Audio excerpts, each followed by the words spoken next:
Welcome back to this week's episode of the Rock Solid Sports Podcast. Today is Sunday, October 6th, and what a weekend of sports. Oh my God, it's awesome to watch. From MLB to college football, UFC, NFL, a little bit of preseason NBA for the boys over here. It was just a great week, so I can't wait to talk about it. Oh yeah. Let's do it. We gonna make it, baby.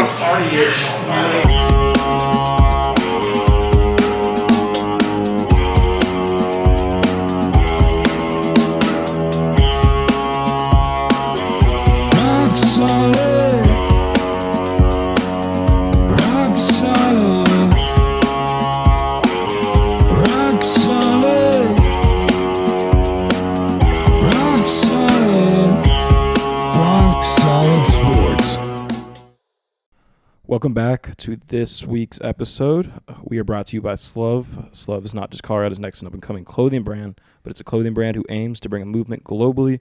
When you wear a Slove piece, you are not just wearing a piece of clothing. You are elevating your style and representing what love looks like. They have great stuff, especially for fall. It's starting to get cold out. I suggest you go get some hoodies, go get some sweatshirts. They're the same thing. Go get sweats, go get hats, anything for fall. Change the wardrobe up. Go see them on their website at sluv.us, that is sluv.us, or go check them out on Instagram at sluv.co, that is sluv.co. Go check them out. All right. Well, I think the first thing we should talk about, because it is fall, it is October, we should talk about October baseball so far. It has been electric for some, heartbreaking already for some. I guess we'll go back all the way. The last thing we recapped was last Monday. We talked about the Braves getting in. If you quickly want to talk about the Braves getting out before we continue on, I'll let you do that. Give your recap on the season and the overall vibes going into next year, I suppose. Yeah, just to touch on the playoff game. I mean, realistically, we had to win that first game. I don't think there was a way that we were going to lose that first game, come back and win against the Padres. I think if we could have stole that first game, maybe there was a chance. But to be honest, the Padres were the better team and deserved to move on more than the Braves did. But honestly, I do count the season somewhat of a success for the Braves for everything they went through. They had so many injuries to key players too. Like our best players were out for like 90% of the season. So being able to even make it to the playoffs is pretty impressive. But yeah, I mean, we had to win the first game. Even if we snuck a win in the second game, I don't think we would have been able to win back-to-back because we don't have a lot of depth going on right now. But I'm proud of the boys, and I think they share the same sentiment. I think a lot of the time teams kind of carry this weight of, well, if we don't do the whole thing, then it's kind of a failure. I think that was kind of the opposite that the Braves took from this year was we went through so much and we were able to push through all this adversity to at least make it to the playoffs, and that's something that they could kind of live with. Quick question. Are you kind of hoping, we are watching the Dodgers-Padres game too right now, along with Sunday Night Football. Are you kind of hoping that I get the same reaction as you did last week? Maybe the Padres hitting a home run and catching my reaction on video? That'd be awesome for you to get that. Yeah, no, I was watching the clip back and I commented on there. I didn't notice how much pain was behind the laugh that I gave when they knocked that out of the park because I was like, yeah, there it goes, and that's probably it. I'm hoping that doesn't happen tonight. No, I think you're straight. I think the Dodgers are going to be able to pull this series out. We have our best pitcher pitching tonight. But before we get into that, let's talk in the AL real quick. One of the more fascinating series for me has been the Tigers and Guardians. So far, it's only 1-0 Cleveland, but the Tigers, what they've done in the wild card to beat the Astros, which is pretty much winning over America, in a sense. They advanced, played Cleveland the other day in Cleveland. The Guardians kind of took control from the first inning. I think it was 5-0 before an out was even recorded, I'm pretty sure. So do you think the Tigers maybe have enough going into this series? I know they're the youngest team in baseball. Guardians have a great pitching staff. Will this be the end of the Tigers, or maybe tomorrow do we see a tide change? Yeah, I mean, they're definitely kind of, I would say, like America's favorite right now going into this. But there's something real shell-shocking about getting beat 7-0 in that first game, and it may show that there is a distinct difference between the two teams. And there's nothing more crushing to going on a hot streak than playing in an important game to start a series off and kind of getting spanked. So I'm interested to see how they respond. But we'll have to see if their depth can carry through, which is going to be the biggest problem moving forward through the rest of the playoffs if they do make it past this round. So we'll have to see. But right now it's kind of looking like Guardians have their foot on the pedal and kind of can take control of this whenever they would please. So at first I had the Tigers going to the ALCS. I don't know anymore. I might be switching it back to Cleveland. I'm still riding with the Tigers. I'm supporting them. They're kind of like my team somewhat right now. Like, obviously, I support your guys' teams, but they're kind of my team at the moment. His team. Real quick, so Tariq Skubal, best pitcher in baseball, in my opinion. He should be on the mound tomorrow against the Guardians. Do you think that's going to make a difference? Do you think Cleveland's still going to just play, with their bats and their better talent? Do you think they're going to come through with that game? I mean, 7 runs it's a dominating first game. It's hard, I think, to bet against that. I don't. Yeah. Even with the best pitcher in baseball? Hey, 7 runs. I think it really depends on what they do tonight. I think if they don't play till tomorrow. Yeah. But it's just one of those things where it's just, I don't know. They need to win one like soon, I think. And if they can't kind of if Cleveland goes up 2-0, I have a hard time thinking that they're going to be able to win 3 in a row. I don't see that happening. But if they can steal one and kind of keep fighting, then I could possibly see it. But they're going to have to win tomorrow. It's probably over, in my opinion. Speaking of theft, the New York Yankees won Game 1 against Kansas City Royals. It was a really close game, actually. I believe the score was like 6-7 or something at the end. 6-5. The Yankees, I think, came back in the 8th or somewhat around that. Gleyber Torres had a 2-run homer. That would have only been a home run in New York Yankee Stadium. Yep. Kind of stupid. But talk about that series. I mean, the Royals are a fun team to watch. They had a very miscued error sending Salvador Perez around third base with Juan Soto throwing it from the outfield. If they don't really make that mistake, you never know. This game might be a little different. Do you see the Yankees threw out their best pitcher in Garrett Cole? Do you think maybe going forward the Royals have maybe slight advantage? The team that loses usually makes the more adjustments going forward. Yeah, I think there's going to be a lot of fight when it comes to this series. I could see the series going to 6 or 7 for sure. Just because I feel like Kansas City is super feisty. 4-5. 4-5, yeah. I know what you mean. But I could see it going to that because of how, like I said, feisty KC is. But right now, looking on both sides, you got the Yankees and the Dodgers, who are kind of the juggernauts of the playoffs. You have your juggernauts every year that kind of are in there. Sometimes that doesn't work out, but I feel like this might be that kind of exception year where I feel like the Yankees just might have enough to just push them through all the way to the World Series.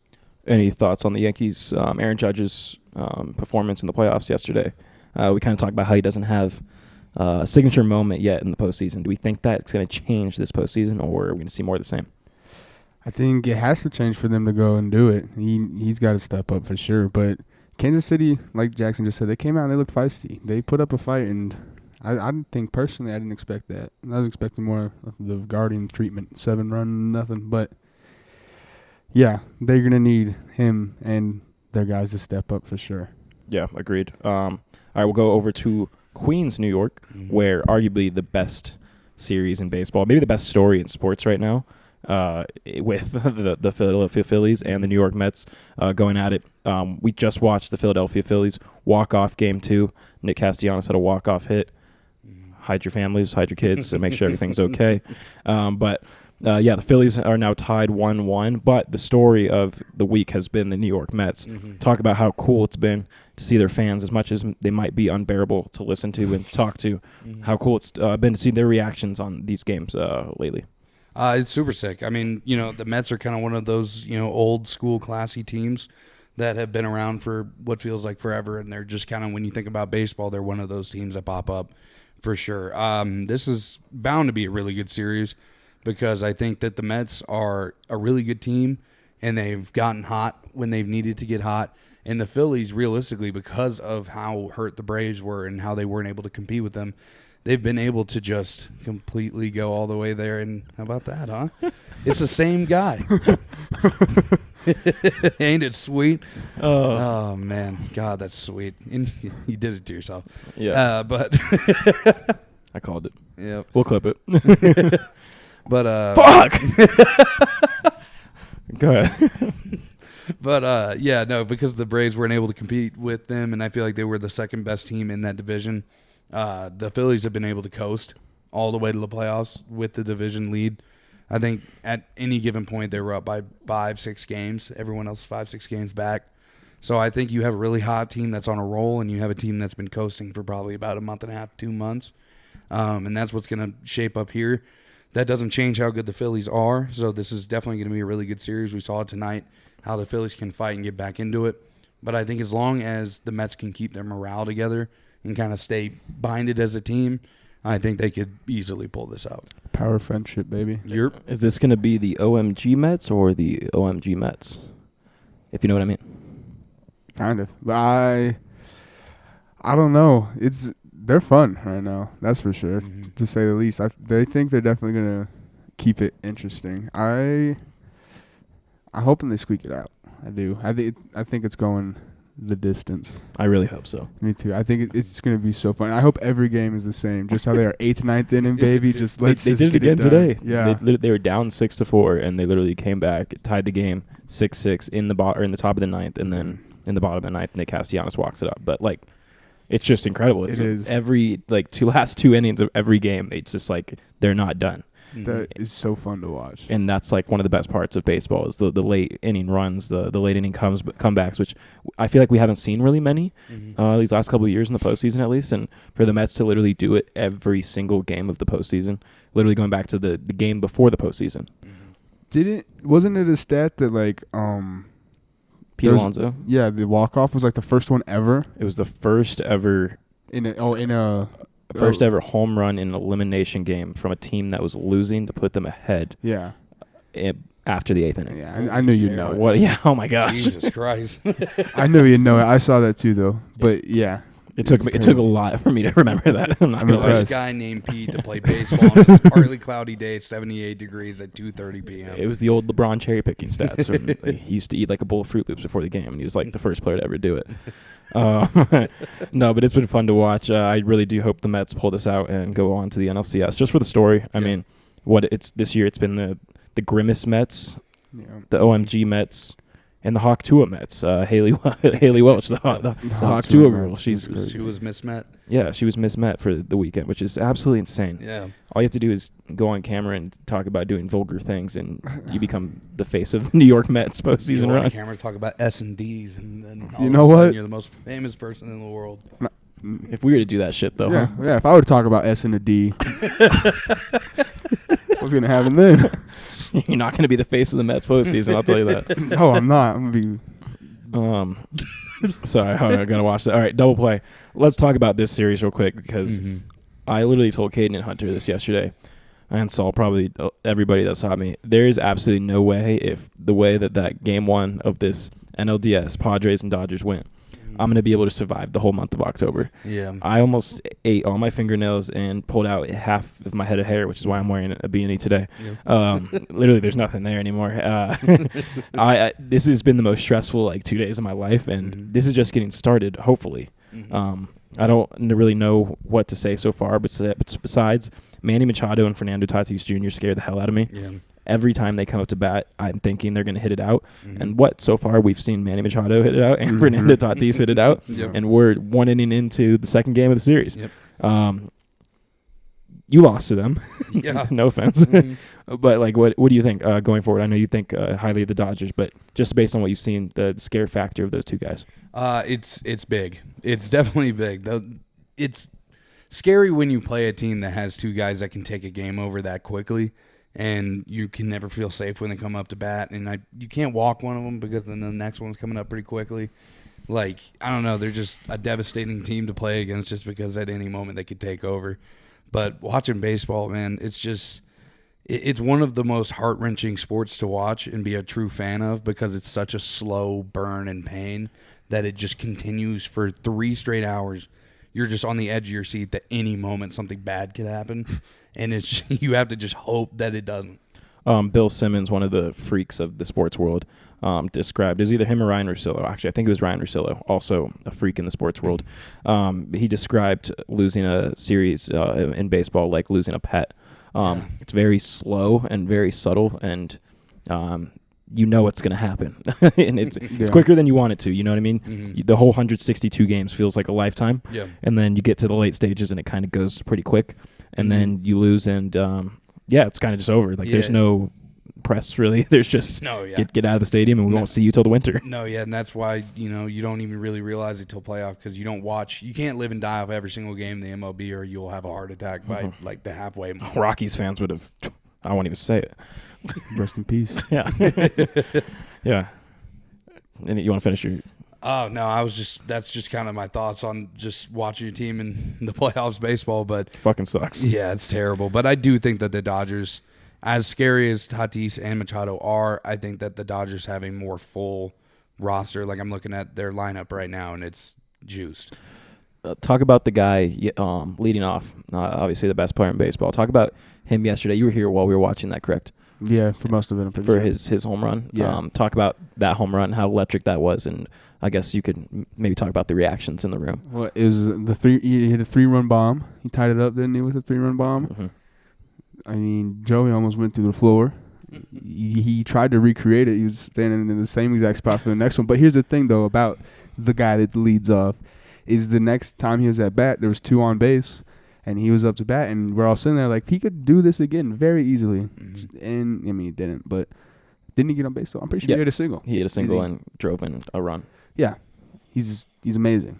There's nothing else. I don't think there's anything else you can say. He's just amazing. Did you happen to see his home run last night? I did not. He hit a home run. It honestly didn't even go that far. Like it was kind of just like a line drive over the shallow fence. But like based off his reaction, you would have thought this was like a moonshot. Oh yeah. He literally showed emotion, which is great, obviously for baseball, especially when the best player in the world is showing that emotion in his first postseason. And he just chucked the bat. It was really cool. Something that I haven't felt in a while. Usually when we get down in these series, I remember last year we got down in the Diamondback series in the first inning, and I don't think we led the whole series. Yeah. They literally had 4 home runs in 1 inning against us last year. Fuck Lance Lynn. That was great. But yeah, just to see Shohei wearing this jersey in this atmosphere, it's insane. Yeah. And it feels right. Mm-hmm. And I hope for many years to come it continues. So sure you do. All 10 of them. Any other notes on MLB before we move on? We got a long way to the World Series, and it'll be here before you know it, but these series are going to be really good, and I think ALCS and NLCS also have potential to be extremely good. Agreed. No last notes? No, I got nothing. All right, well, let's talk about the absolute whirlwind the college football world put us through this weekend.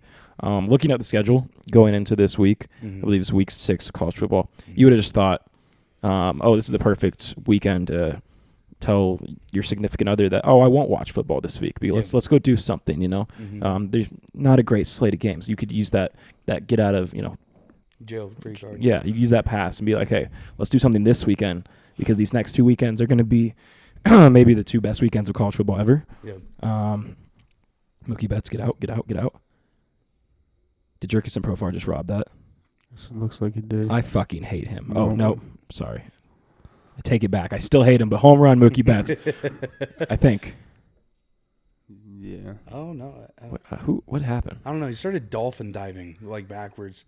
All right, well, we'll try to clip that. So if you're watching this on YouTube, you can see what the ridiculous shit I'm watching because no one knows what happens. Let's see the replay real quick before we continue. Get out. Oh, fan interference. Oh, he caught it. Did he catch it? He did catch it. That son of a bitch. God, I fucking hate him. Former Rocky. They still. He got the run though. Nope, they took it away. God, I hate him. Former Rocky, too. He's such a piece of shit. Anyway, all right, sorry. Excuse my language. College football this weekend. Next 2 college football weekends are insane. Go look at the matchups. We've talked about October 12th for months. Mm-hmm. October 19th is going to be just as good the following Saturday. So this is a perfect weekend to maybe if you had stuff to go do on the weekend, go get it over with. That all came to be wrong. Yeah. We saw I think 4 or 5, maybe even 6 ranked opponents. Mm-hmm. Maybe could have been 7 if Miami ended up losing that game last night. Yeah. All go down yesterday. But I think the big story that you probably want to address first is Vanderbilt winning in Nashville Real quick, did you know Vanderbilt was in Nashville? Mm-hmm. Okay. A lot of people don't know that. One time I cheered at a basketball tournament or whatever, and I stayed in the hotel that's right next to their football stadium. Yeah, I figured you probably would have known that just because, where you went to school. But I probably shouldn't even ask that. But I'll let you talk about number 1 Alabama going into Vandy, going into Nashville, and losing, getting upset by the Commodores. Here's the thing, and it's something that Georgia does as well, and Alabama's done it for years. It's playing down to your opponent. So I think that was the biggest issue, playing down to who you were playing, because Vanderbilt is a lot better than Vanderbilt has been in past years this year. They are a lot tougher of a team, but Alabama's way better than them for sure. But I don't know. But when you play down to your competition, Georgia and Alabama have been doing it for years, and what you do is, it's close. Usually we're within a touchdown or we're winning by 3, and then but when you let them go up on you 23 to 7, then it becomes a problem, because Alabama's been really bad about struggling in points. And, I mean, we saw it in the Georgia game. They were doing really well in the first half and then stopped playing football really in the second half until the last 2 minutes. And they tried to pull that in this game, and they just ran out of time because they could not stop Vanderbilt's running. So I think Alabama just maybe it'll help them be a little bit of a wake-up call. I think if they can bounce back well, I think they still make it into the playoffs. Unless something super crazy happens, which could if they lose this game, lose to Texas, and then maybe have another close game, you could see them maybe almost getting bounced out of the playoffs, because they're at 6 right now, 6 or 7. Yeah, 7. 7. So yeah, they're only, if they lose to Texas, they'll probably drop back a little bit more, and if they blow, I don't think we play them. Oh, I thought you did. But, no, Ole Miss. I know they all play Ole Miss. So that's a game that I could see them possibly losing. And Ole Miss is going to be ranked probably a little bit lower, because it's going to be a while for them to be able to make it back up. And so they could be on that 12 ranked range, and they could be bounced out. So they just got to get it together. You saw how good Bama is against Georgia. And honestly, in this game too, because you can't really put it on the offense. Offense scored 35 points. You can't really be mad at Jalen Milroe and that offense. Put it on the defense. Exactly. When you let Vanderbilt score 40, if you let anybody score 40, you're going to have a hard time winning a game. But the nerds. You let the nerds of the SEC. School. Anchor down. Anchor down, baby. Don. They put the field goal post in the river. That was pretty cool. I think they carried it down Broadway. They did. That's a movie. Awesome. Morgan Wallen would have thrown it off the roof. Bama doesn't play Ole Miss either. They play Tennessee. Is that how you think? Or interesting. Tennessee, Missouri, LSU, Oklahoma. Those are all the ranked. LSU undefeated in SEC football right now. That's all I'm saying. Watch out for them. Real quick before we move on to that, talk about, first, if you can give me the impersonation of, like you did the other day, of the Vanderbilt player. And then second of all, just talk about the game and possibly the Ryan Williams catch that we all got to witness at the same time. You put me on the spot. I don't even remember what he says. You got it? Oh, I don't remember. I remember it's the end. Alabama's next. What did he say, though? Do you know it? You know it. Is that video from a long time ago? Yeah. He said, when you come into Vanderbilt, that's when you're going to play real SEC football. He said, you come into our house, you're going to play our football. Alabama, you're next. The Alabama player said, theoretically, we are next on their schedule. Yeah. What was the other part of the question? Ryan Williams. Dog. He's every week. It's more amazing to watch. The things he does in the air with his body, I can't even imagine. I said in the air. Keep going. That don't make it any better. He's suspended. He's flying. It's incredible. And yeah, there's not a way to stop him, I don't think. And he's only going to go up. Yeah. He's only going to get better. It's insane. Ridiculous that he's only 17 years old. I think we're going to say that almost every single week. I tried not to say it the whole time. We're going to say it every single week just because until he turns 18, I guess. But yeah, no, what an incredible performance by Vanderbilt. Nobody expected them to do it. I saw a video of the PA announcer from Vanderbilt, while he was calling last thing, and his reaction was just insane. You're not expecting to go in that day to work and be like, oh, we're gonna win this. There were more Bama fans in the stadium than there were Vanderbilt fans. It was just what a scene in Mm-hmm. Vanderbilt. I mean, like being in Nashville too, being in Broadway, I just couldn't imagine how electric that place would be Mm-hmm. after a game like that. So good for them. Did the quarterback have 63 family members or something like that? Yeah. Is that what I heard? Mm-hmm. That makes sense. I think he was also committed to Jackson State. Fun fact, to come play after Shador, and then he ended up transferring to Vanderbilt and Obvious. doing that. Yeah, something obvious, something like that. Yeah, I don't Some remember. Pavia, yeah, that's what it was. All right, let's talk about a few other upsets that happened throughout college football. We won't really talk much about this, but SMU beat 22 ranked Louisville in Louisville. Weird game. I didn't really get to watch much of it, but Louisville doesn't look very impressive to me all year. So, I mean, that really didn't surprise me. One that did surprise me, Missouri going into Kyle Field on the road very early in the morning. I believe it was a 10 a.m. slate game here in Colorado. Missouri, 9 ranked, goes into Kyle Field. Texas A&M loses 41-10. Smacked them. I mean, yeah, Kyle Field is I would honestly say probably one of the hardest places to play in college fucking football. Colt. That fucking It Colt. is a cult for sure. Those yell leaders are ridiculous to watch in action. If you can ever watch a video of them doing their midnight yell and you want a good laugh, go look at that because it's ridiculous. It's really funny. But it's a very hard place to play because it's extremely loud and it holds so many people. When I went there, it literally felt like I was surrounded by like 15 skyscrapers. Like that stadium is so tall. Oh my God. But but it's a loud place to play, and Mizzou has kind of been on the ropes. Like they almost lost to Vanderbilt a couple weeks ago. So Texas A&M's a weird team. They got their quarterback for this game. He came back from a shoulder injury. So it was the first game since I think like the Notre Dame game where we were able to really see him play a full game. And we saw how dominating he could be. And it's a hard place to go in and beat them. So if they can kind of keep the home wins keep it coming and win the games they need to, very easily could see them squeaking in. Yeah, they finish off with Texas at the end of the year.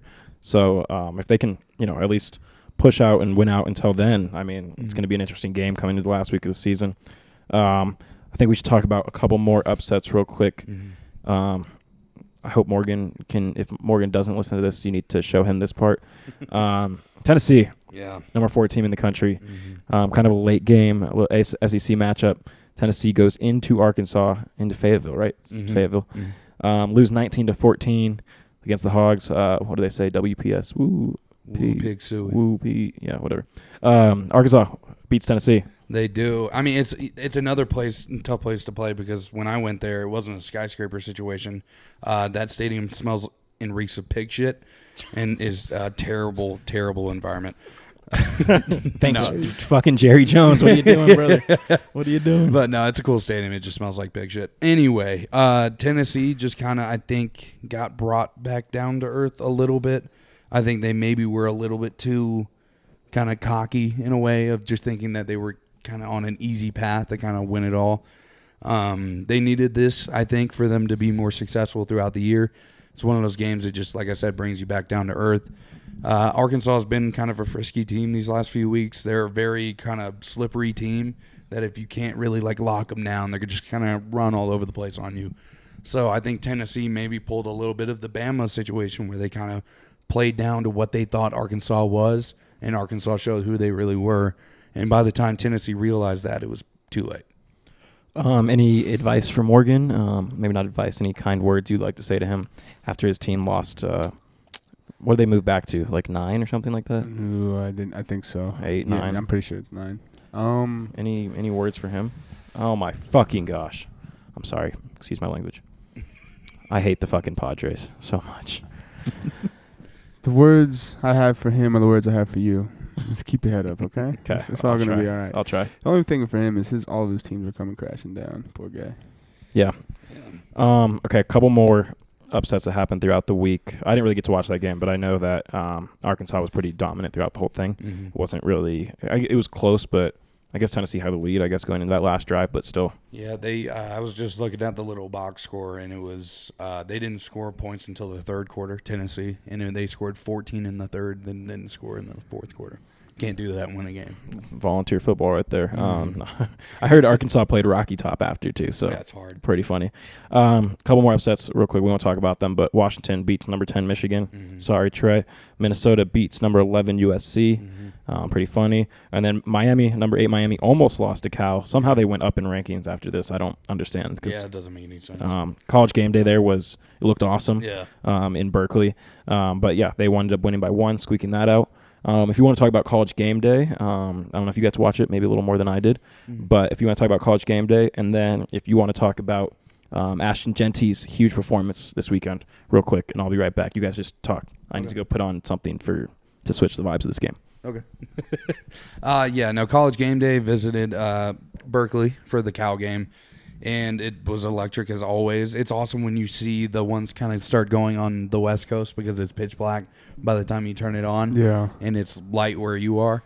But there was no Lee Corso this weekend. They said he was like under the weather or something. But I think it's just kind of a sign for things to come that maybe it's time that he sorts of phases out of what's going on there. And it's because it is hard to watch him kind of talk and stuff like that. But hopefully he's doing well. Hopefully he recovers really well. And I do hope to see him again because I do love the guy. It's just he's kind of getting too old to talk. Yeah.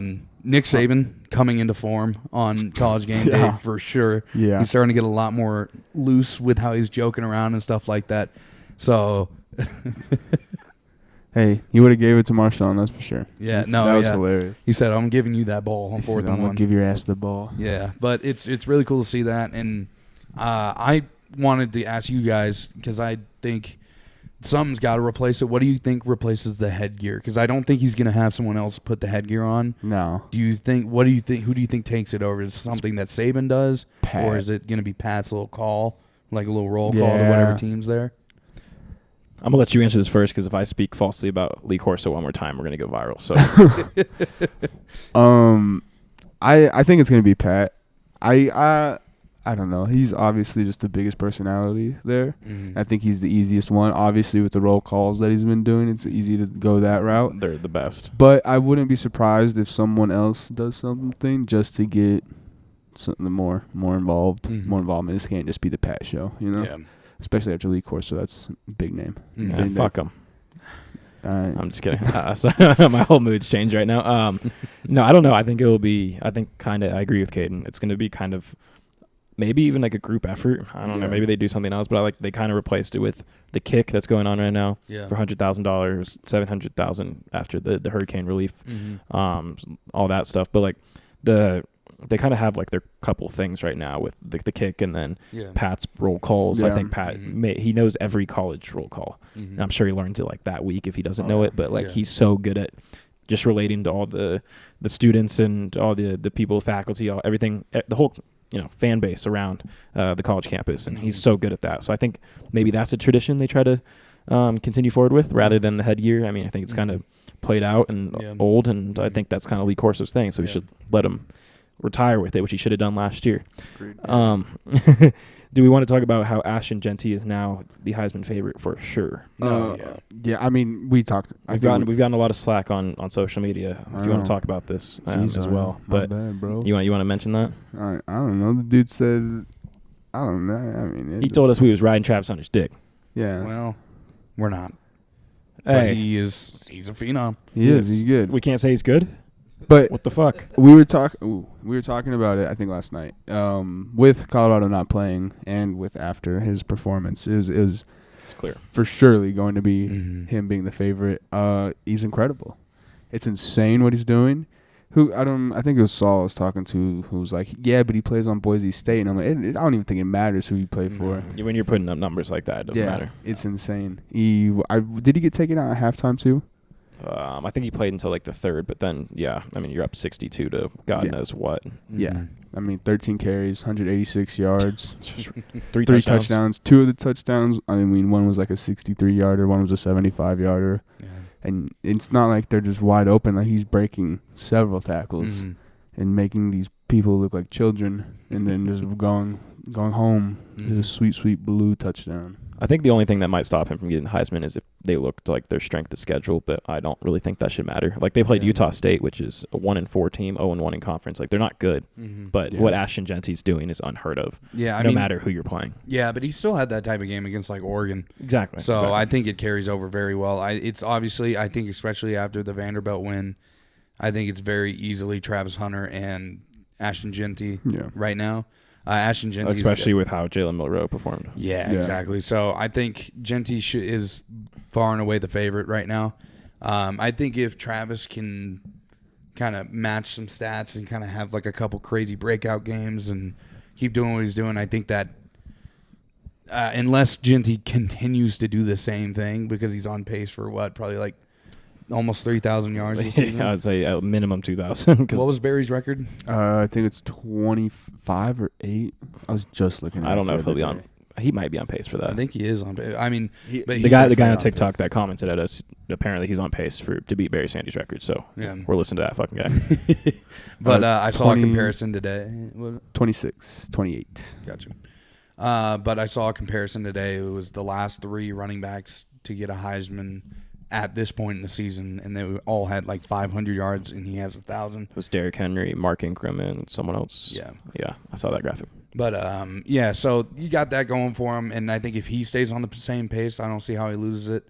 If he has a couple of rougher games, and Travis can kind of have some good games in a row, I think it's going to be dead even going into that night to see who can win it.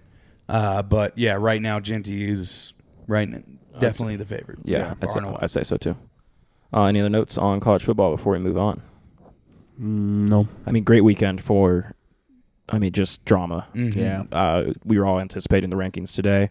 I still need to do a deeper dive on them, but just seeing how Alabama fell to 7. Georgia, would you like to mention that real quick? I think you said you wanted to mention that. Yeah, I don't really love how Georgia stayed at 5. I think it's kind of ridiculous. Penn State jumped them. Oregon jumped them, which I guess I get Oregon somewhat. Penn State I don't really understand as much.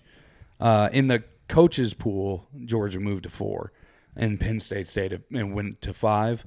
I just think that Georgia has had harder games. Like, they've only lost 1 game to the number 4 team in the nation. But the number 4 team in the nation lost to Vanderbilt. Yeah, and then we handled business against an unranked opponent this week. Yeah. So I don't know. Like, I get why we're still at 5, but it's like, I don't know. I think we'll find a way to move up, but I don't know. Yeah, very interesting. I think they said that the college football playoff rankings are going to come out in like week 10, week 9, something like that. So only a few weeks away from that. Yeah. That'll be exciting to see once. I think it was like November 1st, so probably around that time. And you know who number 12 is right now? Who is number 12? Notre Dame. Notre Dame. Oh my God. On the cusp. Hanging around. On the cusp. I guess we'll move on from college football, but should I say it now, or do I wait till the end of the episode? Go for it. Texas is the number 1 team in the country. Again, Alabama, thank you for keeping our spot warm. We appreciate it. We got it back. We got it back deservingly. So, and See you in 2 weeks. We won the bye week. So, I think we play Oklahoma next week. Wash in the park. Play Georgia the following week. That'll be tough, but they're coming to Texas. You have to play it in Austin. Welcome to the SEC. That's what we're doing to everybody. They tried to welcome us. We're welcoming them back. Number 1 in the country. Walk them down. Shout out Big X. Shout out Quinn Ewers. Shout out Arch Manning. See you guys next week. We won the bye week. That's all I could be happy about. So, 2 more things before we move on to the NFL. We'll talk about UFC a little bit. Might be a little awkward because I know you guys didn't watch it, but I guess I could recap it really quickly. A couple fights that happened. Kevin Holland, everybody knows him. He broke his rib in, I think it was like the 4th to last fight on the card. It was really disgusting. It was either broke it or dislocated it, but you could see the replay where it happened. It was a very violent night in UFC. UFC 307 took place in Salt Lake City, Utah last night. It was a great card, honestly, like very entertaining and fun to watch, besides all the brutal injuries. Yes, Kevin Holland did lose. It was technically TKO, but more of an injury stoppage, and they stopped it at the end of a round, so like it was in between rounds. They knew he was hurt. Jose Aldo, he lost in a split decision to Batista. Jose Aldo won that fight, in my opinion. I think a lot of people would say the same. The only reason he didn't is because of the ground control Batista had. I hate that. I think everybody really hates that when watching UFC, how you can beat this guy, his ass for 4 rounds, but if this guy had you on the ground for more than like 5 minutes, he's probably going to win the fight. And that's what happened last night. And Jose Aldo kind of thought he won too, which was funny when Dana, had to, go tap the guy on the shoulder and be like, you ain't win, brother. And then Julia Pena, she ended up winning in the co-main. That one, she wasn't even the favorite. She's the favorite going into these type of fights. She was not the favorite last night. Very boring fight that was. It got really exciting in round 5, but I swear I was watching the Dodger game on my phone because we were in a bar that only had UFC on. And I would look up, and they were just on the ground the whole time. I'd watch an at-bat or like watch, watch a pitch, look up, and it would be the same thing over and over again till the last round. Julia Pena did end up winning that, though. And then, obviously, the main event, Alex Pereira continues his crazy run at light heavyweight and, middleweight? I think he's the other champion of. Yeah. But this was a light heavyweight fight against Khalil Roundtree Jr. Before I give Pereira his flowers, I want to give Khalil Roundtree Jr. his flowers. This dude, absolute warrior. He stood in the octagon with Alex Pereira for 4 rounds, did not back down at all. Won 2 rounds. He won the first 2 rounds of the fight. Clearly, there was no argument. Knocked down Pereira, stuck him like 3 times. It made Pereira look like he was wandering out there, but in my mind, that was just Pereira waiting to set everything up, which ended up happening. But Khalil Roundtree stood in there for probably middle of the 3rd round. You could tell he was getting tired. He was battling, whatever. Got to the break. Kind of knew that round 4 it was going to be over just on how tired he looked. We won't put a picture of this guy's face because I don't think we can on YouTube because it's absolutely disgusting. But he had the biggest cut above his eye where his nose meets like your skull, I guess. That was practically broken in half. It was disgusting. And then he had brains leaking out of his nose. So it was really disgusting to look at. But Alex Pereira literally almost killed a man on pay-per-view television yesterday. It was absolutely brutal to watch. But it's the UFC, so that's kind of what you come there to watch. But what Pereira did it could have been manslaughter on pay-per-view television. Would you like to talk about any of you guys, like, I know you guys didn't watch, but just Pereira's run so far this last pretty much calendar year? Yeah, I mean, the guy's a tank. I don't see anyone beating him anytime soon. It's just like a freak of nature. I can't go too in depth on it because I'm not 100% in on the fighting world just yet. I think as this goes on, I'm starting to get more and more kind of enthralled with it and understand fights more. But for right now, it's just from my general view, the guy's a freak of nature. Yeah, I mean, whenever you watch the Adesanya fight where he knocks him out now, it almost looks fake just because of how dominant he is at this point and how I mean, it's such a big point like that you made it, that he knocked him down. Like, that's huge to do, is just to knock him down. He's a beast. He's going to be dominant for a while. I see him doing his black magic, I guess. They were supposed to fight at 205 yesterday, so he weighed in at 205 the day prior.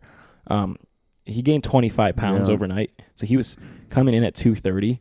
He's also 6'4". Yeah, 6'4", 230 pounds. He's the size of like a linebacker, like a big linebacker, and like he's a ridiculous size human being. And the fact that he gets to put on gloves and go fight people for a living, it's a perfect fit for him. Yeah, I don't even know how you can put on that much weight in that short amount of time. It doesn't scientifically make sense to me. It's like mostly water weight, isn't it? Yeah, well, yeah, because they're basically empty whenever they're going way in, and then, I mean, I saw the video too of him eating like right after he had they had a buffet. He was just devouring meat. There's just no other way to put it. I thought about it and I just said, "Fuck it, I'm rolling with it." I suppose. No, it's insane. Like, I couldn't imagine stepping in an octagon with this dude, let alone like even saying hi to him on the street. He looks like a villain movie character that like would be perfect, like for like the Avengers or something. Like, he's perfect for that role. And if he doesn't take up acting, like by the end of his career, he's stupid because he needs to do that. Yeah, and maybe he is stupid. He got hit in the head a little too many times last night. Well. Okay, last thing before we move on to the NFL. Let's talk about a little NBA preseason real quick. Usually, obviously, we would never talk about NBA preseason, but It happened to be the reigning champs, Boston Celtics, versus the last reigning champs, our Denver Nuggets, in Abu Dhabi these last, 2 out of 3 days. Yeah. Played on Friday and this morning at night in Abu Dhabi, but very early for us here in the U.S. Tell me what you saw from the games, and I'll kind of give my recap at the end. I mean, I only watched first quarter, but it's great to be back. I love basketball. We're here. The vibes are high. We were kind of talking about that. It's fun seeing Russ in a Nuggets uniform. That's for sure. I'm excited to see what the young guys do this year. CB in the starting rotation. It's going to be fun. Yeah, I can't wait. I'm very excited for the season. I have high hopes. So yeah, what I saw, I guess, in these 2 games, it's not much to take out of preseason. No. I didn't write down any notes, but if I was to pull like 4 out of my head right now, one, Jokic is still the best player in the NBA. I mean, we could just skip over that. What he does on a nightly basis is just ridiculous. I think he played like 20 minutes today, and he had 20 points, 8 rebounds. I think he missed like 2 shots or something like that, 2 threes. He's just ridiculous basketball player. Makes everyone around him better. We'll backtrack to the first game. You kind of mentioned it. Russell Westbrook, his first shot as a Denver Nugget preseason. Granted, it was a 3-pointer, and he did make it. I know that was a very sore sight for Laker fans' eyes. So that was pretty cool that they got to witness that. But yeah, it was cool to see, like you said, just be back, feel the vibes of the NBA being back. It feels like this offseason kind of flew by. I'm not gonna lie to you. Mm-hmm. Another thing I noticed was our bench. We talked about this the other day too. We might have the best bench we've ever had in the Nikola Jokic era. Yeah. Which is not very normal for us. No. So seeing that, I mean, putting Westbrook around a bunch of shooters was just perfect.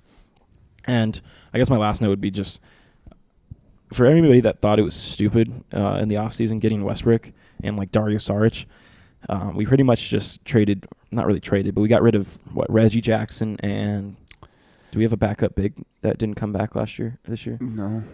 I mean, Vlachto wasn't playing. Zeke doesn't play. Yeah, okay, DJ. so we got rid of Reggie Jackson and Zeke Naji for Dario Saric and Russell Westbrook. If anybody thought that was going to be a bad idea, you're just never watched basketball a day in your life, to be honest with you. Just to see those 2 guys off the bench and how they're meshing so far, it's been fun. And then obviously we'll have our NBA preview here in probably 2 weeks, maybe next week. Get that out of the way, and we'll talk more in depth. But yeah, the NBA's back. It's kind of exciting. See certain players on the court. Yeah, I guess Bronny played his first game. Didn't really watch that. You had 1 bucket. He like 2 and missed 1 for. He went 1 for 5. I think. I looked it up real quick. I think this is going to be a funny storyline this season because I saw his highlight, his quote unquote. I'm doing quote whatever they call it, quote fingers. His highlight from that game the other day. He turned the ball over. This is like NBA posted this everywhere. I just want everybody to know this. Turned the ball over, went and blocked the shot, like a chase down block, fast break, and then the team just got the rebound and scored again. Is that what we're going to be seeing? Like anything that he does, that was like a low light. Like you turn the ball over and then you allowed 2 points off your turnover. And NBA took that video and said we should post this. Is that just going to be a narrative we see, a trend we see all year? I think so. I mean, I think it's just whatever can get the most clicks on Twitter and stuff like that. I think that's really what it's going to 100% come down to. Yeah, I 100% agree. Whatever's going to get them talking, people love watching, that's what they're going to do. Yeah, it's terrible. We're going to get sick of that very quick. That's all I know. I mean, we're already sick of it. Yeah, it's happened one time. Yeah, he ain't even doing nothing. Well, yeah. He did the opposite of something positive. Like, literally. They were doing this in the G League, too. Yeah, and like the summer league. The block, remember we talked about that? Oh, yeah. The highlight from a blocked pass or something. In the summer league. Yeah. Yeah, when he deflected Not the G-League. lob. That's what I meant. Yeah. How fucking stupid. Yeah. Yeah. God, if he does something good, God forbid, we'll know what will happen. Yeah. Say he dunks on somebody. Oh, that highlight. Everywhere. That highlight's going diamond in the hood. Oh, the second he scores his first points, there will be celebrations. I think it stopped the game like they did for LeBron, the scoring record. They might. Thank you. They're going to have LeBron and him take the middle court. They speech. They play the Timberwolves game 1 of the season. I wonder if JJ Redick's just going to throw him into the fire and let like Anthony Edwards just bully him for one game and be like, well, we can't play this dude. That's what he should do. That's what he was playing the whole time. Yeah, that would be smart. But all right, we're gonna have Jackson talk to you about Verb Energy bars, and then on the other side, we're gonna break down the NFL slate we had today. Let's do it. Verb Energy bars give you that extra boost that you need in the morning. They have an assortment of different types of bars, whether it's from caffeinated bars for the morning, as well as protein bars, whether in the morning or after your workouts. My personal favorite right now is the chocolate chip banana bread. It's awesome. Helps me get through the day, through the podcast, also through the work throughout the week. So right now, if you go onto their website, use code ROCKSOLID, you can get 30% off your next order. Verb Energy is the best way to start your day. Go check them out. All right, welcome back to the second half of the show. We're going to recap all of NFL Week 5. Isn't that insane? It's already been over a month through the season. Doesn't even feel like it. We reached bye weeks already. The Lions and a couple other teams had byes. My fantasy team was greatly affected, as I'm sure a lot of people's were. But very exciting Week 5. Again, I thought maybe going into these Week 5, Week 6 of college football and the NFL, it was kind of a we were in for a stinker of 2 weeks. Obviously, we talked about college football. NFL kicked off on Thursday night, October 3rd in Mercedes-Benz. Damn right. Mercedes-Benz Stadium. Benz. Mercedes-Benz Stadium in Atlanta. Mercedes-Benz. In Atlanta, Georgia. Yeah. Did I say Mercedes-Benz? That just didn't make fucking sense. We'll start off in Atlanta, where the Atlanta Falcons beat the Tampa Bay Buccaneers 36-30 in overtime. What a game. Yeah. Talk about it. Take it away. Yeah, no, I mean, as of right now, there's a new king of the NFC South currently. They lead it. They are the sole leaders of that division. Kirk Tober is here, where, Kirk Cousins decided to see that he's an actual NFL quarterback, play as well. It really came into form in that game. He broke the record for most passing yards in a single game for franchise record. 509. 509. Yep. 4 touchdowns. Do a pick or two, but Just one. it's gonna happen. When you throw the ball 58 times, you're gonna eventually throw a pick probably. But I loved what I saw out of everybody. It was a great team win. I loved how lit Mercedes-Benz Stadium was getting. It was awesome. It's exciting to be a Falcons fan again. For so many years, I've almost not cared because it's like they haven't ever since that Super Bowl, they haven't been remotely close to like cracking into the playoffs or like really being a team of significance. And now we've had back-to-back wins against the Saints and the Bucks, and honestly, we're a call away or a better offensive drive away from being back-to-back against Chiefs, Bucks, and Saints. So I think that the Falcons are a serious problem this year for a lot of teams. And obviously there's a little bias there, but they just took on a team that's one of the best in the NFL, and we just handled business, did what we needed to do. Younghoe Koo, amazing. He missed one, but bounced back and made it when it counted. And shout out Kadero Hodge, also getting that done. Darnell Mooney, Drake London, all those guys. I love our little two-headed dragon in the backfield there with Algier and Bijan Robinson. I guess that's how you say it, Bijan. After watching his cornhole performance, I'll call him whatever the hell I want to call him. Yeah, that was pathetic. But Kadero Hodge, if you haven't looked into his story, it's really cool. Born in Delo, Mississippi. Went to Hines Community College, which was about probably like an hour or two away from I went to college. Went to Prairie A&M. Went undrafted, played 2 years with I think like the Lions and the Browns or something like that, and then bounced here and became kind of the hero of the city that night. It was packed. Everyone was jumping around. They were doing the swag and the surf. The swag, the swerve, the swag. He was doing the swag and the surf. Oh yeah, and he was orchestrating it. He gave us a good old fashioned "you like that."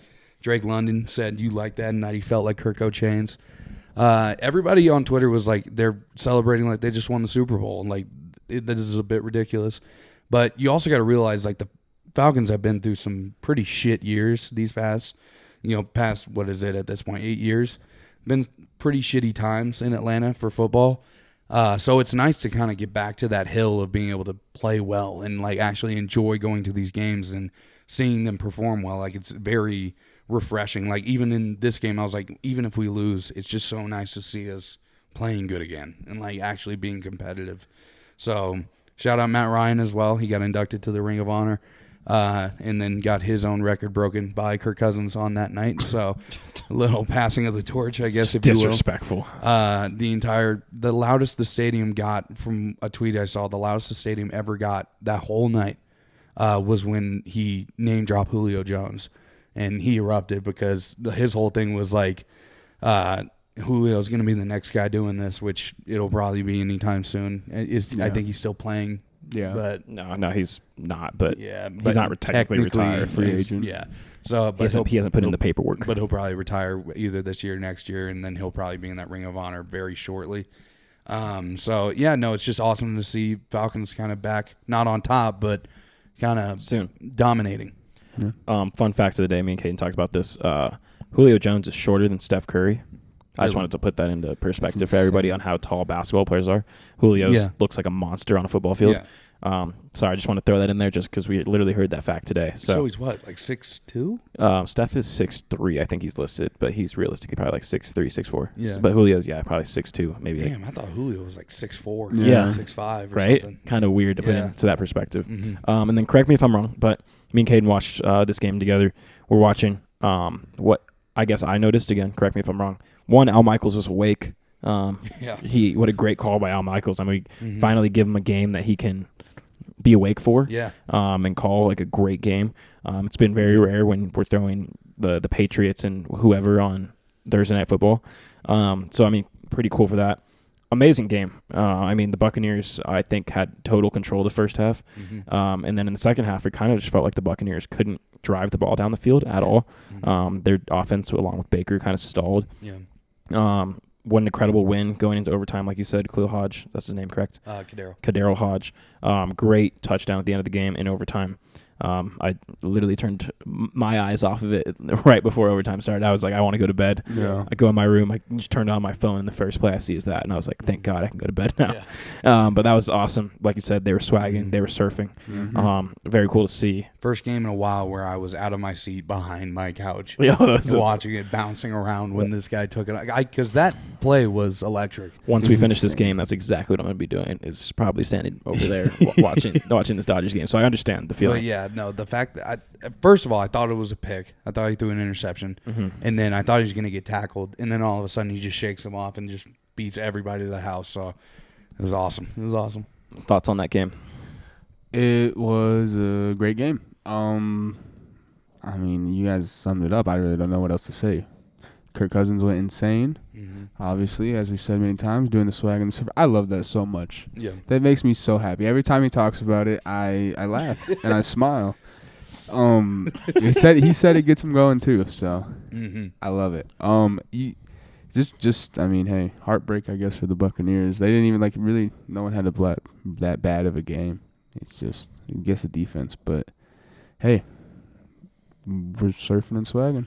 It was just so fun to watch, especially knowing that you were probably really happy during it. I have one more friend that's a Falcons fan, just knowing the reaction. Real quick, I do want to give the flowers to the Buccaneers though. Baker Mayfield, I thought he looked great. I mean, he got absolutely rocked at some point in the game, and we all thought he was just going to be out with a concussion. He battled, he came back. He was using his legs like crazy. Yeah. He looked like Lamar Jackson out there running for these first downs. Or should I say he looked like Joe Flacco running for those first downs, if you watched Joe Flacco's performance today. But it was just awesome to watch. And I also want to give flowers to Mike Evans real quick. I mean, this guy's going to be a Hall of Famer. It's absolutely ridiculous what he's doing. Not a great game on his standards, but if you look at his stats, he's about to be at 1,200 career yards in his looks like 10-year career. 99 touchdowns, one touchdown away from 100. I believe they said there's only, I think it was 14 or 15 wide receivers that have over 1,200 yards and over 100 touchdowns. And every single one of them, I think they named were Hall of Famers already. So I think it was actually a shorter list. It might have been like 6 or 7. Yeah, I think Mike Evans first ballot. He should be first ballot. I just want to say that real quick because I think people kind of just gloss over how good Mike Evans is every year. Yeah. Especially how quarterback proof he's been with any quarterback you've thrown in there with Tampa Bay throughout the last 10 years of his career. He's been good. 1,000 yards almost every season. Actually, every season. No, I was going to say every season. Every season. Incredible. Except for this year so far. Through 5 games. And he's never missed, I think he's never missed more than 2 games. Every game he's played at least 15. 2 or 3. He's had one season where he played 13 in 2019. But he's very durable. Consistent. He's very underrated. Only underlooked, I guess. And only 3 fumbles his whole career too. That's insane. I didn't know that. I'm just looking at stats right here. They're first ballot Hall of Fame stats. It's amazing. So I want to give Mike Evans his flowers before we move on. But I guess we should move on to a team that actually beat the Buccaneers 2 weeks ago, beat the Jets 1 week ago. and this week beat the Raiders. Take it away. Fuck them. Yeah, we did. Oh, hey, they're on a roll. The Broncos. There we go. Obviously. Hey, some people don't know. Some people don't. They should know. They need to hop on the bandwagon. Are you a believer? I walked in today, and that's what I said, hey, I believe. No, the defense again. You thought he was Deion Sanders for a second. I did. I felt good. Defense again, just showing how amazing we are. 3 picks. Pat Surtain doing it for Champ in the house. 100-yard interception, just like he would. Mm-hmm. Bo looked great. Javonte Williams finally did something, so that was cool. For 2 weeks in a row. Yes, I loved it. Bo Nix was out there, obviously the big thing, yelling at everybody, and I loved every single second of it. This is what we need. We need someone to get in there, and it doesn't matter if you're the head coach or not. We're gonna get in there and yell. And Sean Payton declined to speak on it. That was the whole reason I was watching it. I know, I loved it. He said, "Are you gonna tell us what it was about?" And he said, "No, that's internal." Exactly. Yeah. No, he went in there and yelled at everybody, and I love it. We need that fire. Do you want to talk about the biggest storyline of the day? What they were wearing? Oh, those beautiful, beautiful jerseys. Mm-hmm. We talked about it. That needs to be the logo. It needs to be the primary colors, and it needs to be the home uniforms. Mm-hmm. They were just too ahead of their time. If that wasn't already a throwback, they could be our jerseys now. But they think they won't do it because it's already been done. Yeah, I mean it's the same thing with the Falcons right now. There's a large because I think the Falcons are about to like renew their jerseys and make new ones. The big uproar is the ones that like I'm wearing right now. And Yeah. They've been wearing the past 2 games. They want those to be the uniforms. Yeah. Which I think throwback is kind of coming back. It is. Like especially when they look as good as the Broncos or the Falcons. Like when they look that good, people want to see them more. It's rare that you see a team pull out the throwbacks and they look just as good as they did back then. Yeah. That colorway that they rock is so awesome. Yeah. And it's probably the best uniforms that they have. And I would love to see that be like their main one that they wear. My biggest I agree. The colors is the biggest thing. I don't really like the biggest thing is the blue, the navy blue. I just don't really like the navy blue. When you substitute it for that like light, I wouldn't even call it baby blue, but like that Powder light blue? Yeah, that powder blue. Oh, looks so good. Oh yeah. Beautiful. It's good to see, 3 wins in a row? Yeah, we started 0-2. We're 3-2. We're up, baby. Three wins in a row. We weren't supposed to be here. That's for sure. We weren't supposed to be in week 6 of the NFL over 500. Hey, I love it. I mean, like I said, I think 2 weeks ago, whenever the Broncos win in this state, everybody becomes more friendly. Like that whole next week, Yeah. whether you go to the grocery store, whether you go to a bar, whether you go to anywhere that requires customer service, it is so much nicer the whole rest of the week. Everybody's just in such a better mood, which is hilarious because for the last 10 years, this place has been an absolute hellhole from the months of September to December. I went to King Soopers like 2 days ago, and there was a sign on the pastries thing that said you get a free donut if the Denver Broncos win. So I might be having to. You just told us this? Might be having to spin back. I just figured out about it. Back. It just means more here. It just means more. It just means more SEC football, baby. No, what an impressive win by the Broncos. They beat the absolute shit out of the Raiders, which I think stopped a win streak of 8 in a row that the Raiders won. 8. That would have been 9. That would have been 9 if the Raiders beat you guys. So, bro, we are so bad with losing streaks. So there's, we were the second longest. The other one is Green Bay and I think the Bears, which they're at 10. So, but if you think about last year, we had the longest one for sure. 13 or 14. It was 16. 16 to the Kansas City Chiefs. God, we are so bad. You guys are 3 wins in a row. Be happy. Yeah, wait, I said it all changes. It all changes now. You're a believer. I am. I'm believing until I can't no more. Till the wheels fall off, baby. I love it. No, I mean, again, what an impressive win. The jerseys looked awesome. Pat Surtain showed why he's the best corner in all of college football, in all of the NFL. And college football. he would be the best corner in college football. Riley Moss interception. Yep. He's White boy interception. It's first one in this millennium. Really? Wow. Pretty sure. Just pulling stats out of his ass.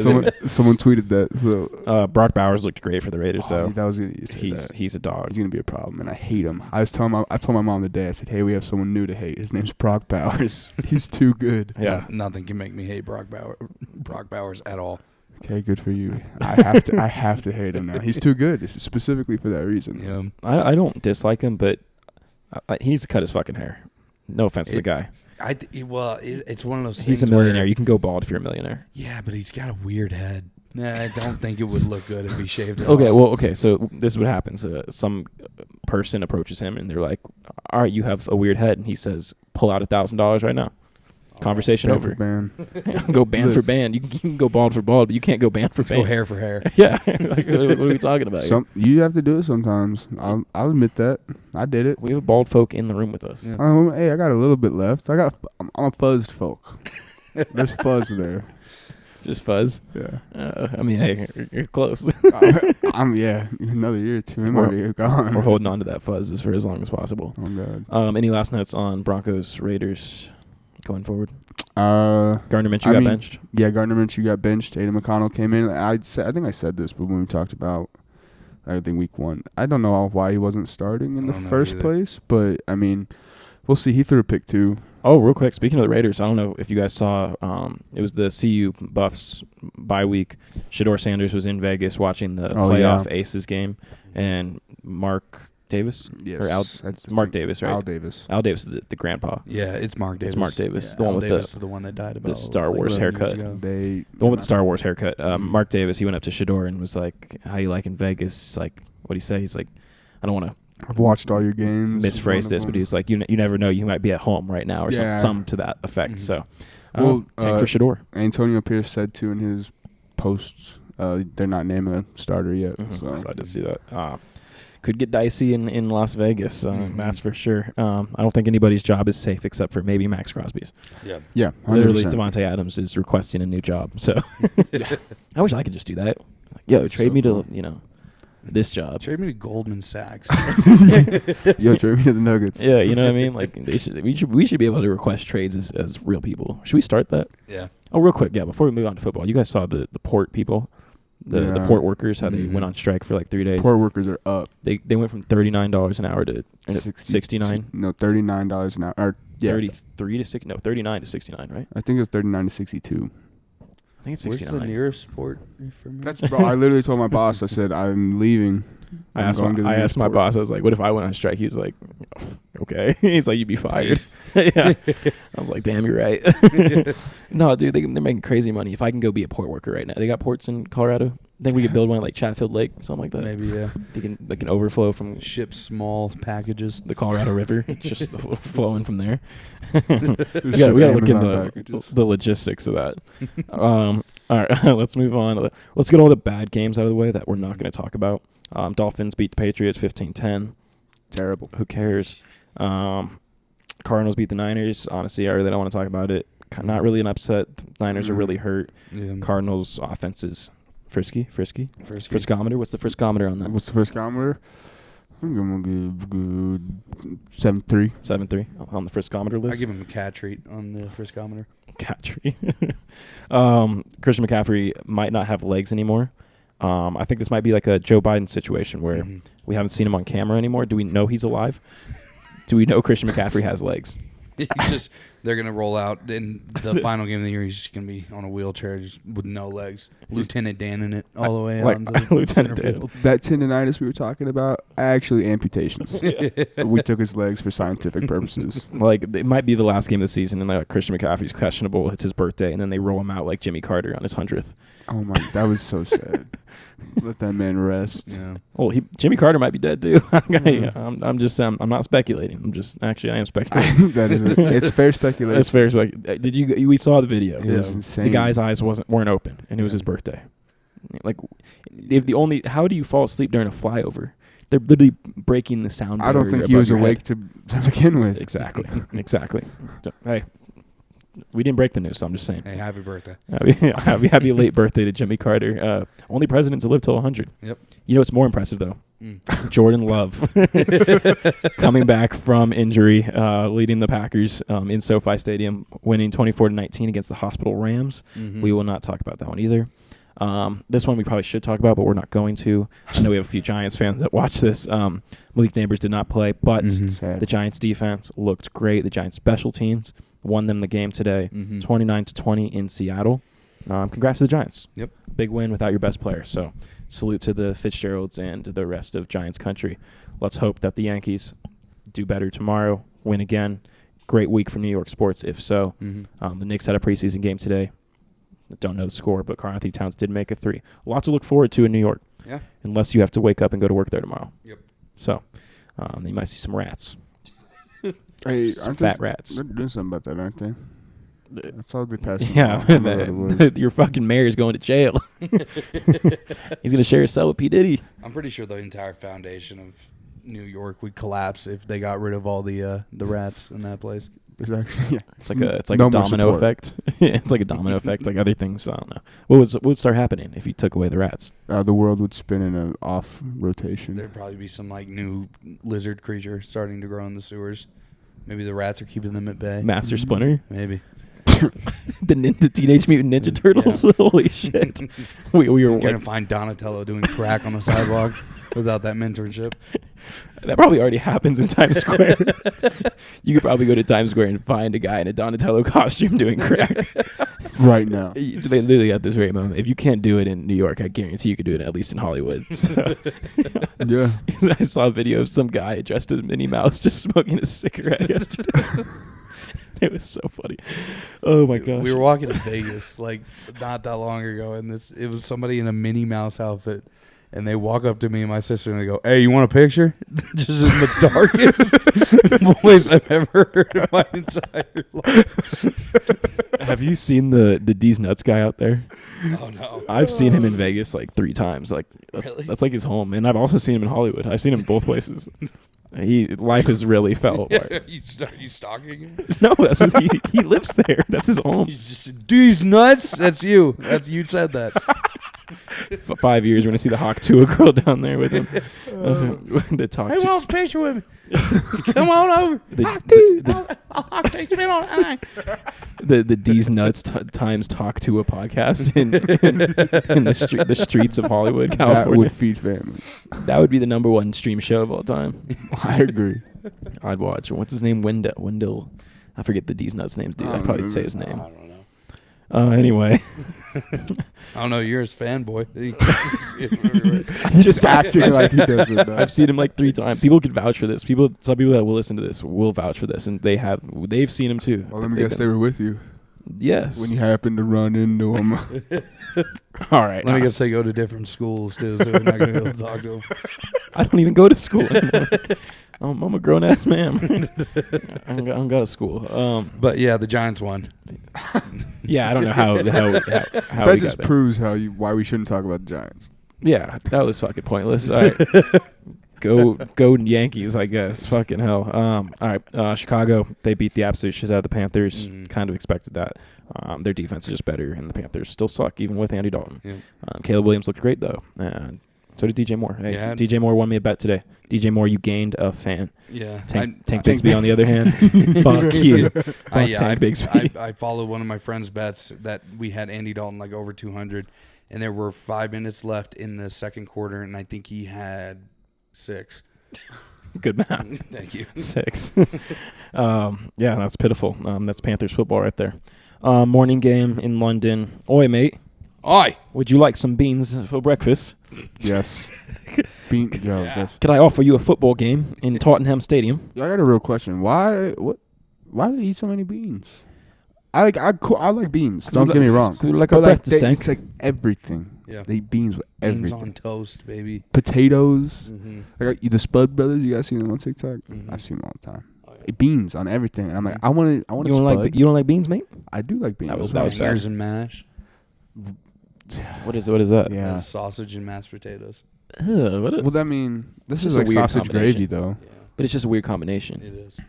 It is a weird combination. I do agree. I hope I never end up in London. Actually, I want to go once, but can we cater? Give me that cater. Y'all got Chick-fil-A Yeah, out we here? got Chick-fil-A. That's exactly what I was about to say. You think they got Chick-fil-A out there? I wonder what special menu items they have at the McDonald's. It's beans. Beans. Would you on like a Big beans Mac. Big McDouble? Mac. A beans McDouble. Come get your beans McDouble, mate. I mean, in London, Aaron Rodgers, his offensive line let him. He just got lit the fuck up. Yeah. The Vikings. Fortnite crawling out. Yeah, he was Fortnite crawling. The Vikings are 5-0. They're the only 5-0 team right now. Best team in football, Minnesota Vikings. Yeah. Me and Caden saw a stat earlier today. First team in I forget how many years. I think it's 2005. Oh yeah. Only team to go 5-0 or 5-0. First Vikings team to go 5-0 since I think 2017 or something like that. But only team to start 5-0 to miss the playoffs was I think 20 years ago, something like that. Yeah. Minnesota Vikings. Yep. So could get interesting. Yeah, I mean, it's really, I think all of the weight just falls on Sam Darnold and how he plays. Because Poor guy. that team has always been dictated by how their quarterback is playing. Yeah. Like last year, Kirk got hurt, and they all also kind of just spiraled down. So I think if Darnold can keep playing at the level that he's playing right now, I don't see a reason why they would miss the playoffs. But I don't know. We'll have to see. Time tells all. He didn't even have that good of a game today. It was really, I mean, It was the defense. Yeah, I was going to say Aaron Rodgers threw 3 picks. So. 3 picks and a pick 6. But yeah, I mean, whenever you have 3 turnovers, you 3 turnovers in London, mate. You know what? Turnovers. Sean Payton said, I learned this today. If your defense scores in a game, you're like 80% likely to win the game. He should have more Super Bowls then. Did you Did you know if you target players? Yeah. No, I was literally about to say, have you heard of this whole, like, they're still investigating this? The bounty gate? Yeah, but now it's getting down to, like, pharmaceutical stuff and how Sean Payton was, like, riding off on illegal, like, not steroids, but, like, drugs. I did not see this, but have you guys ever watched the Sean Payton presser? Today was the first day just because I wanted to hear about the Bo Nix thing. He's an asshole. Oh, yeah. they like get like 3/4 through their sentence and he's like, all right, look. He just like cuts him off. It's insane. Not my Kevin James. I can't share this story too much, obviously, because I don't know who's listening. But I did tell you the one time I did see him on a certain holiday earlier this year, and he was allegedly very drunk at early in the morning on a certain holiday, and he just walked into where I was at and "What's up?" It was fucking 10 in the morning. I'm not saying I'm not guilty of this myself at some point, but I'm not also a millionaire head coach of a football team that has a platform. Yeah, people don't give a fuck if I'm drunk. They're just like, "Oh, look at that idiot." Yeah. When I saw him, I was like, "Oh, look at that idiot! It's Sean Payton. It's Kevin James." I've never watched that. I never did. Oh, you probably never should, especially at this point. Have you watched it? Oh no. I mean, it's just God, what is it about? Is it about bounty about gate? the player strike, isn't it? Or no, it's when he was suspended and he like coached his like son's flag football team. Oh, that would be hell.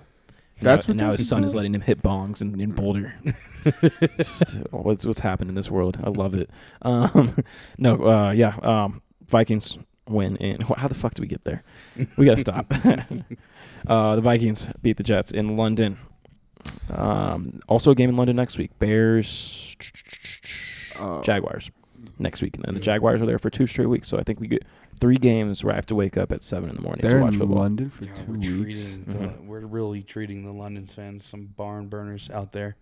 They're going to eat a lot of beans. Yeah, it's just kind of like a womp womp. Like, here's your games. Good. Tank Bigsby deserves to eat beans and fucking toast for the next like 3 weeks of his life. I'm sick to my stomach. All right. Well, one more game that we're not going to get too in depth to. Hopefully, we'll see where this goes. The Commanders, Jaden Daniels. We talked about it last week. This dude is awesome. I mean, another great game. 14 for 25, 238. Didn't have his highest completion rate. It's okay. He just took over the game when they needed to most. 11 carries, 82 yards. Terry McLaurin, 4 receptions, 112 yards. The Commanders beat the Browns 34-13. And I think we all know what the issue is. Still Deshaun Watson. Yeah. Put Jameson. I said it today. Yeah, he literally said it today. You have a proven quarterback behind this guy, and you're sticking with the guy who is sucking ass. You've already paid him the money. It's too late. It's done. You can at this point. It's like you might just have to bite that bullet and just say, you know what, whatever. Putting Jameson, this is ridiculous. Kevin Stefanski said next week the starter will be Deshaun Watson. That's unbelievable. So crazy. I mean, Broncos did it. You're about to bite the bullet sometimes. Definition of insanity. Yeah, that's literally what. Have you seen the video? What's the guy's name? I'm gonna be so mad at myself. He doesn't work for Barstool. He's actually a college basketball announcer, but he's a huge Cleveland Browns fan. He's friends with like Dave and Big Cat and all them. So they retweet all his tweets, but it's just rants every week about the Browns, and he's literally like, this is insanity. You're trying the same thing over and over again, expecting a different result. Yeah. And I don't know what Kevin Stefanski's thinking. He's supposed to be a great coach. Like I think he won Coach of the Year like either last year or 2 years ago, and you're sticking with Deshaun. I think at that point it might be an ownership thing, you know what I mean, or a general manager thing, keeping him in the game. Like I just don't understand. Deshaun Watson has made the Broncos trade of Russell Wilson look good, and that's very hard to say. Yeah. Deshaun Watson, like we talked about this 2 weeks ago. We did the clip of bad quarterback, bad person. He might be an all-time terrible quarterback, and somehow still might be just as terrible of a person. Yeah, and like the baseline is so low. Like all you have to do is win one football game, and you're just a little better of a quarterback. Ceiling is the floor. Yeah, the ceiling is the floor. His QBR is 20 for the season. That is so bad. 20.4. He's obviously last. And I think what's crazy about that is if there wasn't a good quarterback behind him, I would be like, whatever. They don't really have another option. They have Jameis Winston. They have Jameis Winston, who like.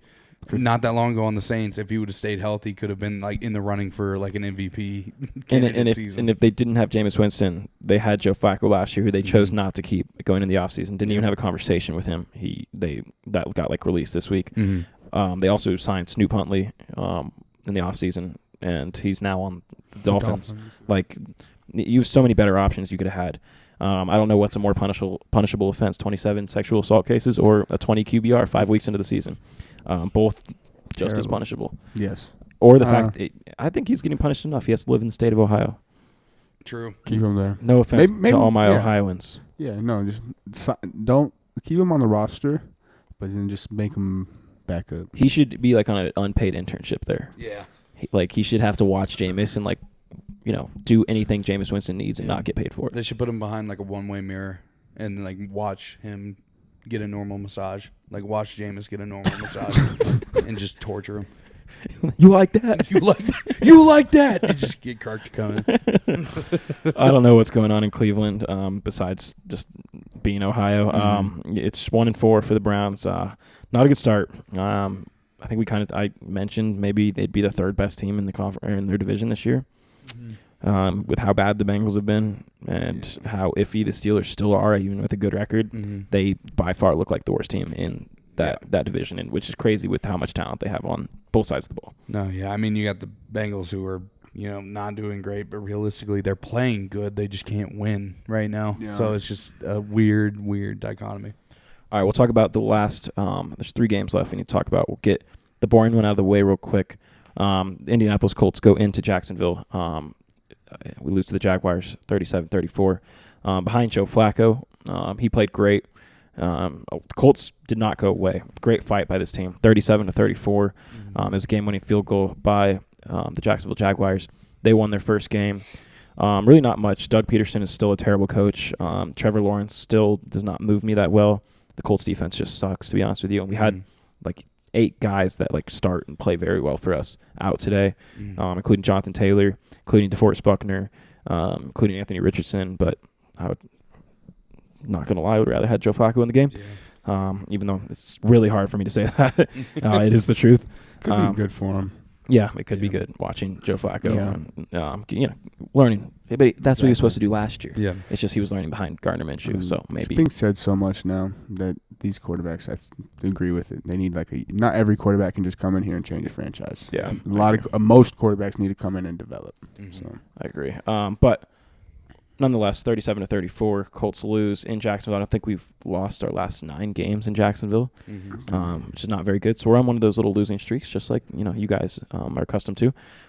No offense, but other than that, I thought the Colts played a pretty well game. Jacksonville gets their first win, like I said. They move to London for the next 2 weeks. Other than that, really no notes. I hope Anthony Richardson gets healthy. I hope Jonathan Taylor gets healthy. Was there something big that happened that game? Yeah, Joe Flacco had 3 carries for 22 yards. That's what happened. Joe Flacco looked like prime Lamar Jackson. Okay, and one of them, he had 3 carries for 22 yards, but 1 carry was for 21 yards. Yes, so that shit was insane. And the other one was the QB sneak. Yeah, that sounds exactly right. What a guy, huh? Yeah. What a guy Joe Flacco is. Something about him. Something about that Joe Flacco guy. About that Joe Flacco. Is that what you were thinking of? Trust him more. This Sunday night football game has got pushed back from what is it, 6:15 they usually start? Yeah. To 7:45 because of the rain. There's a time now? Yeah, 7:45. All right, last two games, two of the most exciting games of the weekend, in my opinion. I'll start with Bills-Texans. Mm-hmm. Really rough start for the Bills and Josh Allen in general. Yep. A little revenge game for Stephon Diggs, who didn't play great, but didn't play bad. 6 receptions, 82 yards. Nico Collins, another crazy touchdown. I don't get how they keep letting him wide open. James Cook played well. Josh Allen kind of got a concussion at the end of the game. We'll monitor his health going forward. Yeah, it was rough. But the Texans beat the Bills 23-20, covered the spread. I think the Texans were actually underdogs going into this game, 1 point underdogs. Bills have looked great these last 3 weeks. I know they lost. They got kind of whipped by the Ravens last week, but besides that, they've looked like top 5 team in the NFL. The Texans also look like a top 5 team in the NFL, especially after this game. Yeah, definitely. I think this was definitely a battle of some juggernauts in the NFL right now. Shout out to the Texans for holding this, comeback off for sure. There were some iffy throws by C.J. Stroud that kind of put the game kind of in a tricky spot. But the Texans are just dogs. Nico Collins did go out with a hamstring injury. I don't know how bad that is, and we'll have to look at that going forward as well. But I think these are two teams that are like could be in the AFC Championship. Like they're that caliber of teams. So excited to watch them moving forward. Texans, just because the records look a little weird does not mean that the Bills are not one of the best teams in the NFL right now. So I'm excited to see how their season goes. Notes for you? Yeah, Josh Allen played terribly, but yeah, hopefully he's all right. He's due for those every now and then, though. Yeah, every now fair. and then he does those stinker out there. I mean, I feel like though, he hasn't thrown a pick this year, which is very surprising for Josh Allen behavior. But he hasn't thrown one pick all year. No, I just looked. It's tied for crazy. first. That is insane because normally he's leading it. The Texans look great still, but hopefully Nico Collins is okay because that's very important to them. Yeah, he's a dog for sure. I hope he's out for 1 week. Wow. My mom just texted me and said Tatis is on steroids again. I swear, what a punk. Cheater. Tell him, Mom. Yeah, that's funny. Great game. I picked the Bills to win, so I had hopes that they were going to win this game going in. I was expecting a little better game from Josh Allen, just knowing the fact of the Stephon Diggs relationship. Yeah. And I think he wanted to prove that, I don't have you, but we could still win with the guys we have. I think he, like you kind of mentioned, how Josh Allen's a wild quarterback in the sense of he just kind of makes bullish plays. He did that a couple times today, but I mean, like you said, that's the things you're going to get with Josh Allen. Other than that, I didn't think it was the worst game. He played not great, but it was just a below average Josh Allen game. I mean, still no picks. 9 for 30, 130 yards. He's still using his feet. Yeah, wasn't the worst game by any means, but for Josh Allen, he played bad. All right, well, let's talk about two possible AFC contenders. Well, maybe only one now with record-wise. Best game of the week by far. Baltimore Ravens go into Cincinnati, or AFC North division rivals. Win 41-38 in overtime. What a fucking game. Oh, yeah. It was a really crazy ending. Watching Lamar kind of, enforce his will kind of at the end there with I don't know how he bobbled that ball for so long, picked it up, ran around stiff-armed and found likely in the back of the end zone. Yeah, it blew my mind to watch that, to be honest. They're such an exciting team that can literally do anything that they want at any moment. I picked them to go to the Super Bowl, and that has not changed for me right now. The Bengals, on the other hand, we just kind of mentioned it. They've been playing fine. Like, they haven't been playing bad, but they haven't been able to win. And they got to get that figured out, or they're going to have a really, really rough season if they can't find a way to finish these games off and get the dub. Because, like, a game like today, like, I was watching the highlights of it, and it was like 21 to something. I don't know. But, like, the Bengals scored a late touchdown, like, with, like, 7 minutes left to go up by, like, 2 possessions. And I'm like, how did they lose this game? Like, you cannot blow that type of lead that quick. It was the Jamar Chase, 70-yard touchdown. Yeah, so it's like you can't put yourself in those positions and then not finish it off and win the game. Like, you put yourself in the best position possible and then just gave it away. For you. Lamar Jackson is insane. Joe Burrow by far also had the best game of his season so for sure, far. For sure. He looked great again. So did Jamar Chase. I was about to say, so did Jamar Chase. And T. Higgins. Yeah, I mean, we were talking about it. I mean, just fantasy-wise, what, T. Higgins had like 25, and then him and Jamar both had over 30. Joe Burrow, I think, finished with 34. Jamar finished with 41, and Yeah. T. Higgins finished with 25. Crazy fantasy dude. Yeah, insane. But I think Lamar Jackson himself almost makes you forget about all that. Mhm. I mean, especially with that play you're just talking about. But he himself he's insane. Yeah. You just can't deny it. He's undeniable. This Ravens team, it's been interesting to start the season because they've had a hard schedule to start off. Obviously playing the Chiefs week 1, which they could have won. Yeah. To be honest with you, and then last couple games, I mean, they've looked dominant. They beat the absolute crap out of the Bills. Besides that one loss to the Raiders, which is kind of weird, they've looked probably like one of the best teams of football, if not like top 3. Mm-hmm. Lamar Jackson's still at an MVP level, like you mentioned. And then just the dynamic of having Derrick Henry in that backfield. We were watching the game, and the game-sealing play in overtime was Derrick Henry, like a 50-yard run that he just took off. And you literally, they showed the run, and then they showed the crowd, and it's just all the Bengals fans leaving because it's like they knew Justin Tucker could easily chip in a 20-yard field goal or whatever. Yeah. But just the dynamic that Baltimore has with how good Likely is, how good we know Mark Andrews could be.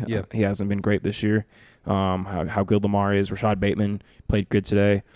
Zay Flowers looked good.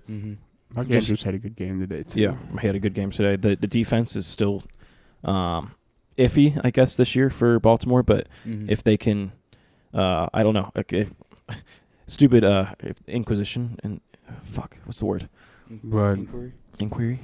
Yeah, if they can just stop the other team from putting up more points than their team, they're going to be okay. Like literally, if they can just hold their team to a certain amount of points, Lamar is going to get this team over the hurdle.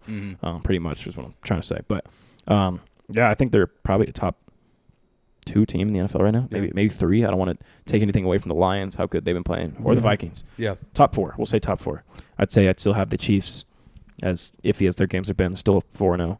Ravens, and then Lions, Vikings. I think that's a pretty solid top 4 right now. Yep. All right, let's look ahead to the 2 games we have coming up.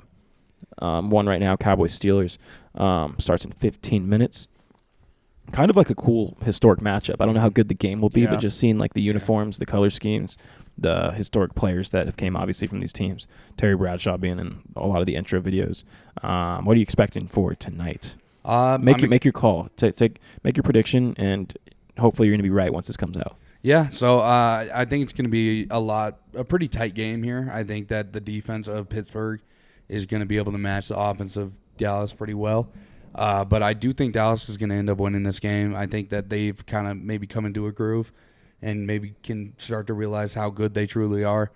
I think they take this out, but not without fight from Pittsburgh, because if there's anything that Pittsburgh's shown us the whole year is that their defense is probably one of the best defenses in the NFL. It's up there, especially defensive line. Their defensive line is unbelievable.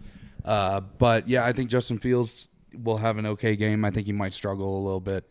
But, yeah, I think I got the Cowboys taking this one. What about you? I'm not a believer in the Cowboys right now. They're playing rough.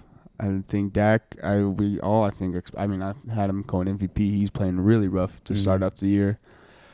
And who's not playing rough is the Pittsburgh Steelers defense. And I think that defense is going to carry them to this game. And I think Steelers are going to take it. But I agree, it's going to be a very close game. I think it's going to be a good game. But Steelers are winning. Steelers -3 going into tonight. I do think that the Cowboys are going to pull this off very late. I think it's going to be very close. I am going to take the Cowboys. I think they've been struggling. They are very banged up. They're missing Brandon Cooks and about half their defensive line. Micah Parsons is out tonight as well. That worries me. Don't get me wrong. I just think they have more talent on both sides of the ball still. Coaching is obviously a factor in this. Mike Tomlin might win that battle, which is why I feel like it will definitely be a close game. Justin Fields just still worries me. He's been playing great this year. Obviously, like I said, under a good coach can change everything. Him being under Eberflus the last 2 years and whatever offense coordinator they had, Matt Nagy, I know it's like a couple years ago.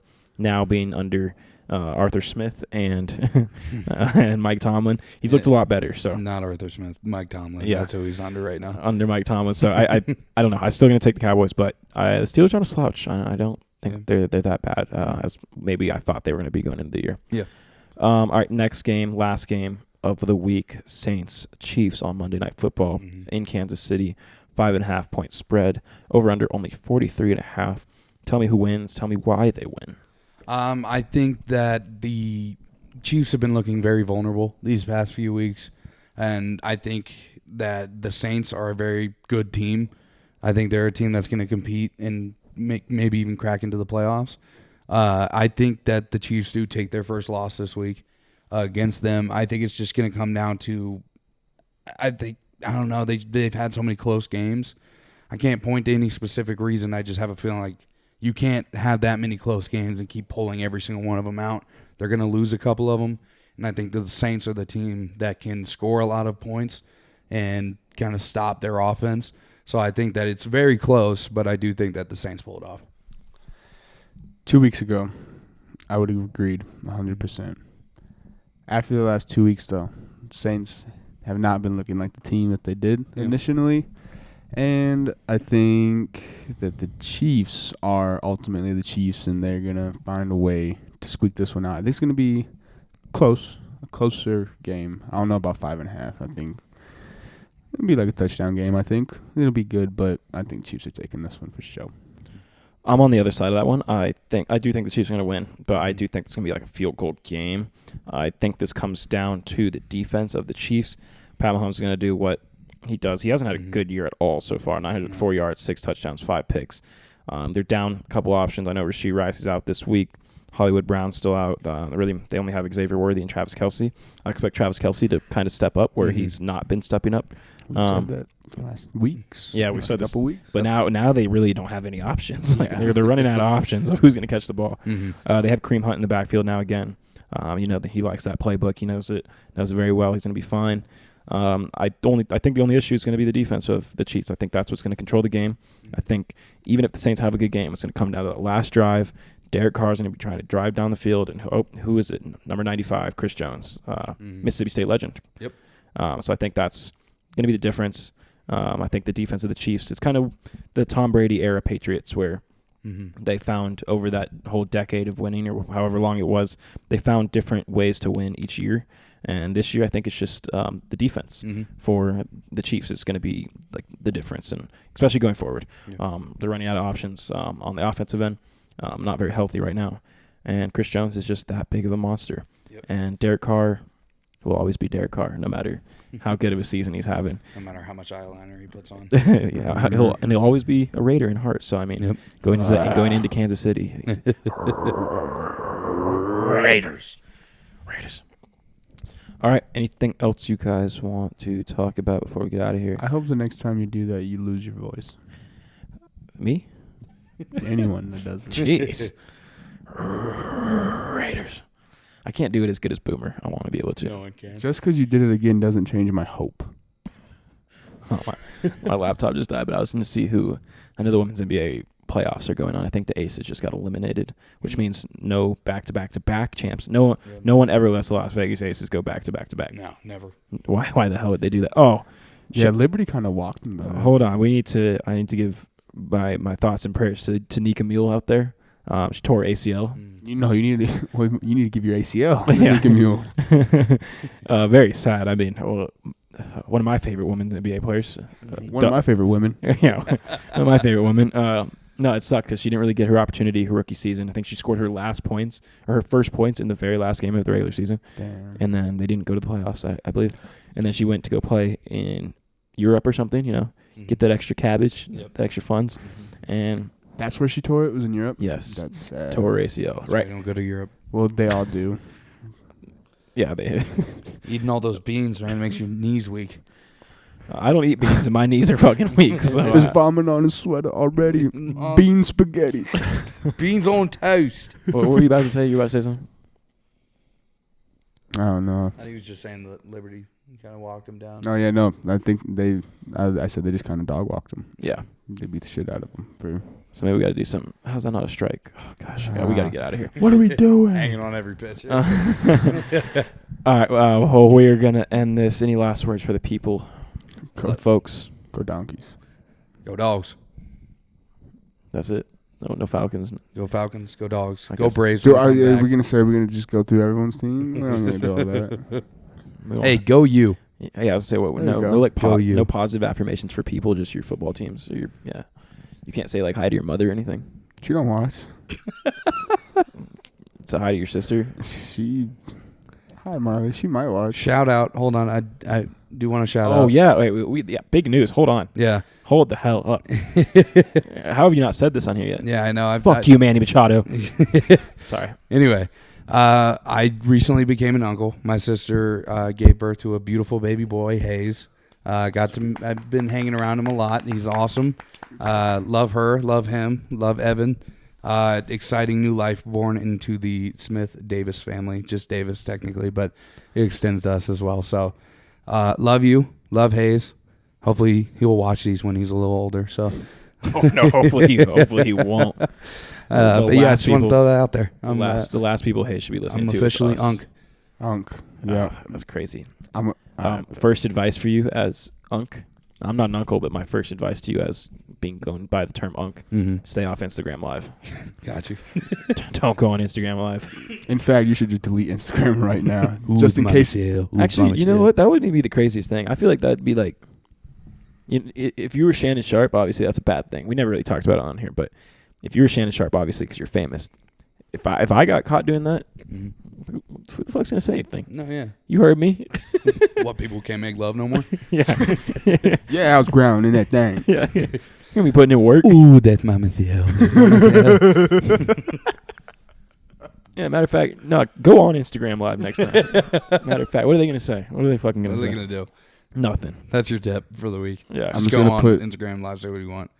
Frosted glass in front of the camera. You're gonna see outlines. Put your lips on live, give you $1,000. Oh, that's terrible. All right. Well, we will be back next week. Couple things coming up. NHL starts next week. We won't do our NHL preview, maybe ever, to be honest with you. Yeah. Yeah. But we will talk about it for sure. There's ever big news, big storylines in NHL. We'll for sure be on the case. NBA starts in 2 weeks. We will do an NBA preview. I got to talk to these boys about it, but hopefully next week. And yeah, other than that, have a good second week of October. Football's on every day for like the next 50 days. Yep. There'll always be football on. Tune into that. MLB postseason. Make sure you tune into that.